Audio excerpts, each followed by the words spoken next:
नमस्कार. अस्सल मराठी चव या मराठी यूट्यूब चॅनलमध्ये आपल्या सगळ्यांचं पुन्हा एकदा खूप खूप स्वागत आहे. आज आपण बनवूया गावरान असं भरलेलं कारलं. त्यासाठी बघा हे मी गावरान कारली अशी घेतलेली आहेत. स्वच्छ धुवून त्याचे हे असे उभे काप करून त्यातल्या बिया काढून घेतलेल्या आहेत ह्या पूर्णपणे.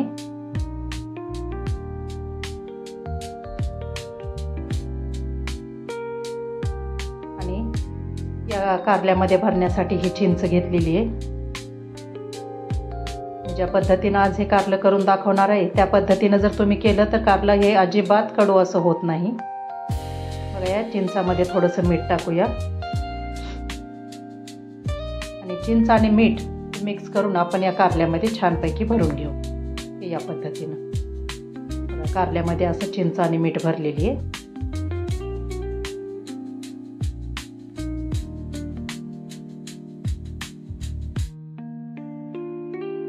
आता हे चिंच भरलेलं कारलं जे आहे आपण थोडंसं पाणी टाकून पातेल्यामध्ये ते आपण थोडंसं शिजायला ठेवू.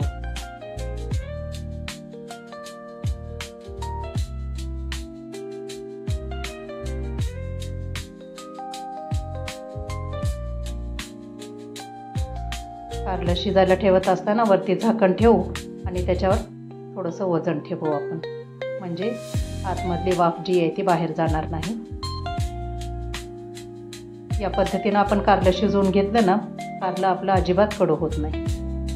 बघूया आपण छान शिजलेलं आहे कारलं बघा.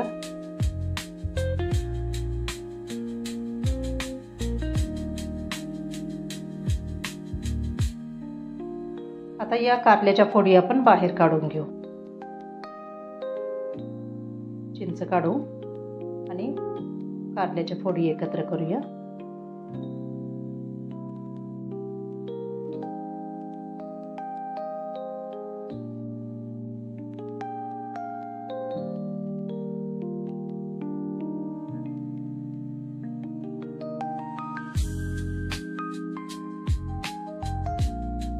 आता ह्या शिजलेल्या कारल्याच्या फोडी ज्या आहेत त्या आपण छानपैकी धुवून घेऊ. आता वाटण्यासाठी मी हे घेतलेलं आहे बघा, खोबरं, आलं, लसूण, शेंगदाणे, टोमॅटो आणि ही कोथिंबीर. आपण अगोदर खोबरं, आलं आणि लसूण हे वाटून घेऊ आणि नंतर शेंगदाणे वाटूया.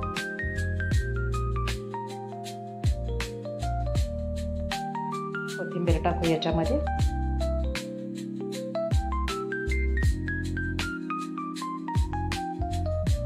आता गॅसवर कढई गरम करायला ठेवलेली आहे. कढईत टाकले तेल. तेल छान गरम होऊ द्यायचे.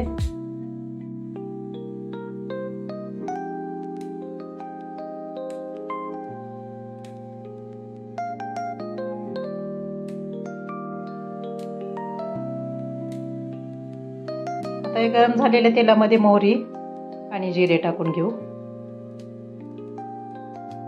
मोहरी आणि जिरे छान असे तडतडायला लागलेत.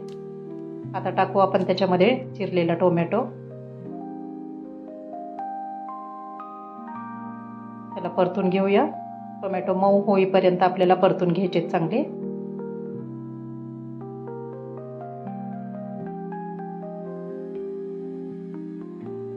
टोमॅटो लवकर मऊ होण्यासाठी थोडंसं मीठ टाकू आपण.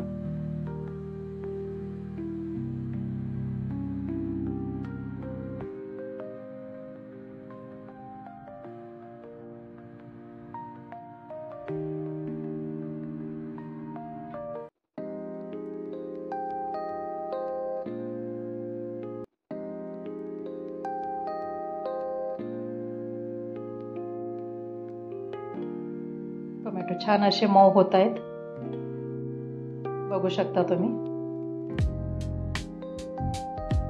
आता याच्यामध्ये आपण टाकू खोबरं, आलं आणि लसणाची पेस्ट.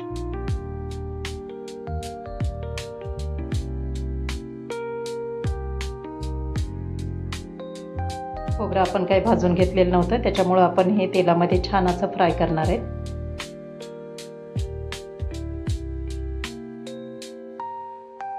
आल्या लसणामुळे असा छान असा सुगंध सुटलेला आहे भाजीचा.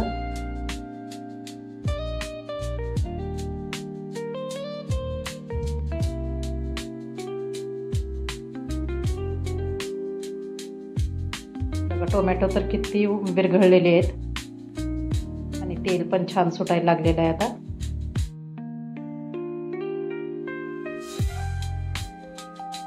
आता हे मसाले घेतलेत: हळद, लाल तिखट, काळा मसाला, धने पावडर आणि गरम मसाला. हे सगळं आपण कढईमध्ये टाकणार आहे. हा मसाला छान आपण त्या खोबऱ्याच्या वाटणासोबत परतून घेऊया. थोडंसं पाणी टाकू मसाले जळू नाहीत म्हणून.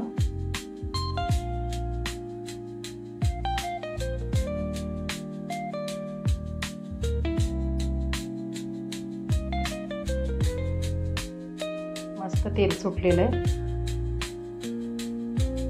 आपण पाणी टाकतो त्यामुळे आपले मसाले जे आहेत त्याची चव तर वाढतेच, कारण की छान परतून होतात आणि जळत नाहीत विशेष म्हणजे.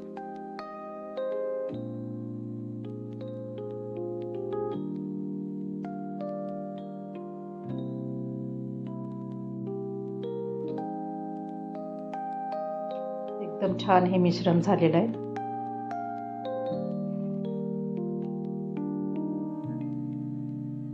आता याच्यामध्ये आपण जे उकडलेले कारले होते ते आणि शेंगदाण्याचं कूट टाकून घेऊ.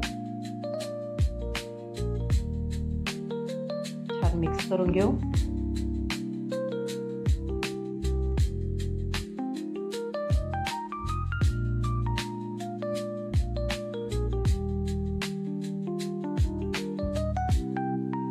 इकडे मी गरम पाणी करायला ठेवलेलं आहे.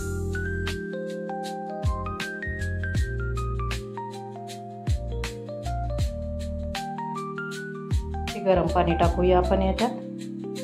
बघा, लहान मुलं सुद्धा ही भाजी आवडीनं खातात, तर अजिबात कडू लागत नाही.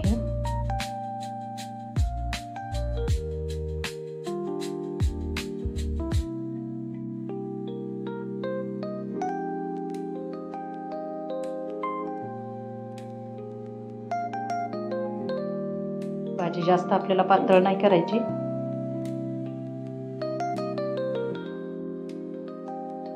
आता टाकूया चवीपुरतं मीठ. मीठ बेतानच टाकायचं आहे, आपण अगोदर पण मीठ टाकलेलं आहे.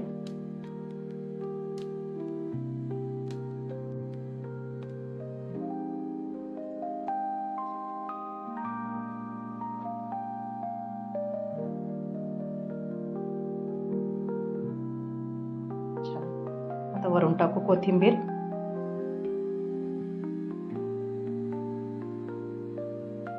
अशा पद्धतीनं आपली ही गावरान अशा कारल्याची भरून अशी केलेली भाजी तयार आहे. बघू शकता तुम्ही किती छान दिसते. एक वेळेस या पद्धतीनं तुम्ही नक्की करून बघा.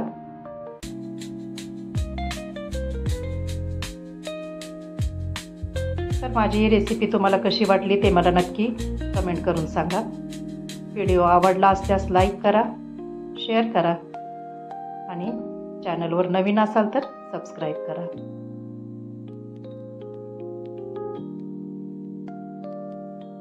थँक्यू.